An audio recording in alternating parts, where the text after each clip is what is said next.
il faut pas voir le verre plein. Il faudrait voir l'autre partie.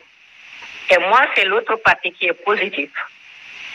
Je vous jure, depuis que cette annonce a été faite, j'ai reçu une pluie de félicitations, une pluie de marques de confiance où les gens me disent Docteur Aboubakar Ly, vous méritez cette nomination.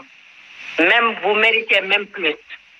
Et on a confiance qu'avec votre présence dans cette institution extrêmement importante, vous participerez à la revalorisation de cette institution-là et vous apporterez un plus. Donc moi, c'est ça que ces réactions positives que je considère. Docteur Aboubakar Ly Tall ne comprend tout de même pas l'attitude de son compatriote qui a soulevé la polémique. Landiata, qui est propriétaire d'Afrolec, qui vend en fait, d'accord, je ne vais pas entrer là-dedans, à cause de par respect pour son épouse. Donc lui, il est frustré. Non pas que Docteur Aboubakar Ly soit nommé, mais que lui, il ne soit pas nommé.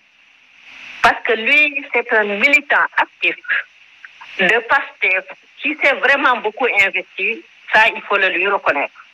Mais depuis la conquête du pouvoir par le PASTEF, il n'a pas été nommé alors que d'autres militants PASTEF au Canada sont nommés, dont le plus visible, c'est monsieur le ministre Bala Moussa Dafé.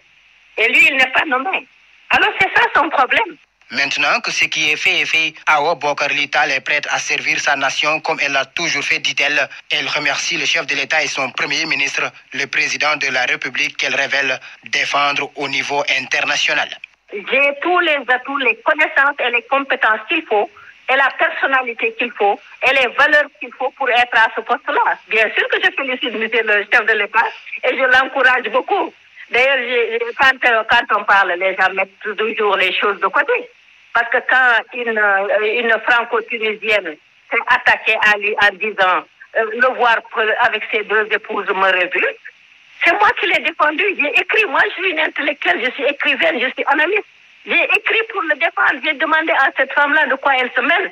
Et j'ai fait un article pertinent qui a été publié dans 11 journaux, M. Beau. Alors moi je suis de tout cœur avec le président et son premier ministre et leur gouvernement, qui se disent panafricanistes, donc je me retrouve totalement dans leur idéologie.